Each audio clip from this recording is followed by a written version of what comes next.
Welcome back, AP. Oh man, thank y'all for being so cooperative today and really letting us get after it. But let's go ahead and bang this out so it's not too long on y'all tonight. But basically, what we're getting up to today is the critics of imperialism, and then tomorrow we're going to talk a little bit about a few examples of imperialism, and then we're going to talk about some of the atrocities of imperialism, just to make sure we're covering all our bases. And then over the weekend, we're starting World War I. We should wrap that up by about like Tuesday-ish, because remember, it's only like 4 years in history.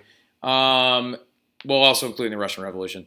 And then we're going to move into the interwar years, the back half of the week, and then World War II, hopefully by the next weekend. And then, yeah, like we're moving right along. So anyway, let's get after it, though. So the Berlin Conference was the meeting held to split up and partition Africa equally. There are going to be massive amounts of battles following this with a lot of loss of life, right? Different scenarios in which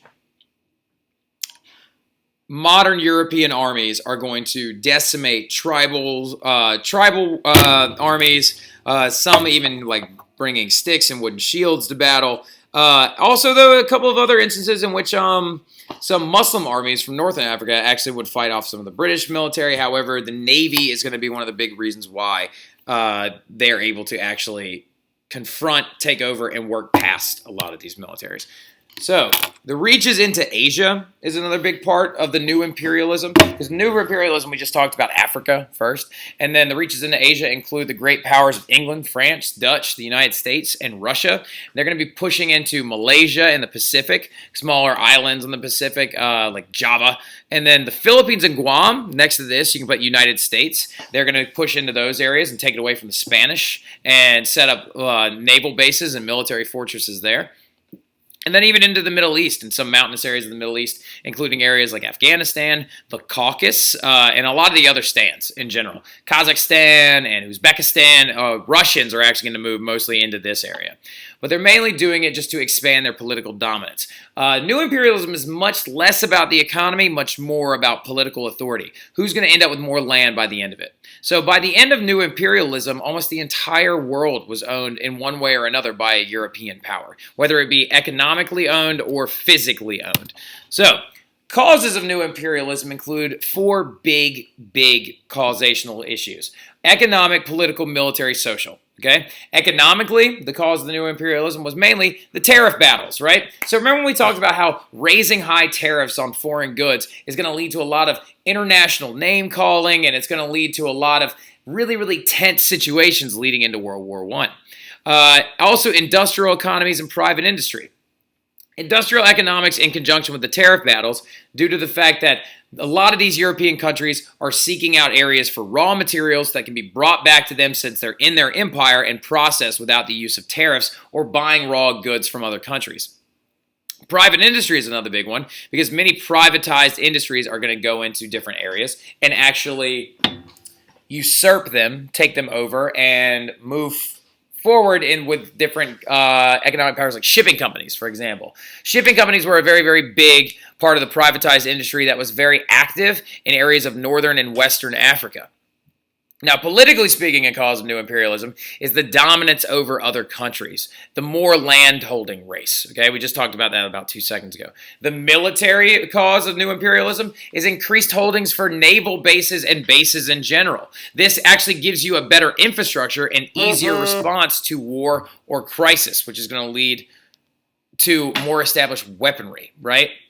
More established weaponry is another really big cause of new imperialism, simply because the advances of things like the Maxim gun, right? The Maxim gun is the very first modern machine gun. Maxim gun looks like this.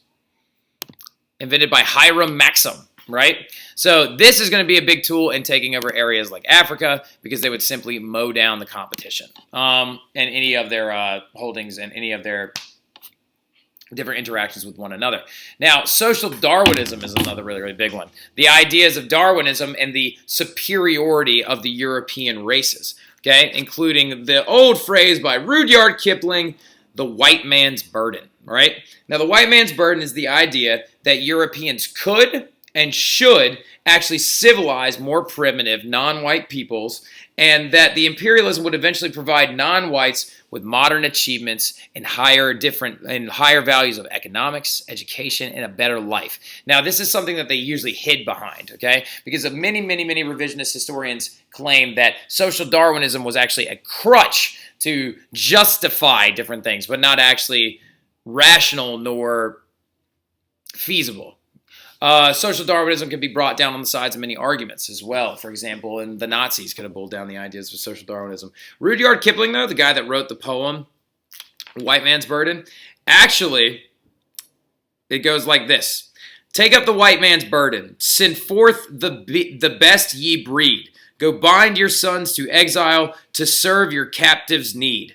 To wait in heavy harness on fluttered folk and wild, your new caught sullen peoples, half devil, half child. Oh, God. The racist overtones in that are absolutely insane. But a lot of people genuinely believe this. This is the same guy, Rudyard Kipling, that wrote The Jungle Book, which talks about remaining wild. And he also wrote a poem called that has the tagline in it, "Lest we forget," that actually was used at one of Queen Victoria's celebration days. And in that idea, he was a very big pro-imperialist, and he actually included this idea of the white man's burden, that the white Europeans will carry these primitive races into the new light, which is ridiculous. Now, the critics of imperialism are two very large ones. Joseph Conrad was a massive critic of imperialism. He wrote, which many of you are reading in AP Lit right now, The Heart of Darkness, right? Scares the living daylights out of me. Then another big one was J.A. Hobson, which he actually brought in the socialism aspects of imperialism and discussed how imperialism was like the opiate of the large governments and the economic free enterprise governments. That imperialism would lead to subjugation of primitive peoples and the destruction of their cultures. So, and he wasn't wrong in many senses. So, however, this is where we're going to stop. All right, and we're going to pick up tomorrow with India, Japan, China, and some of the atrocities that were committed as well.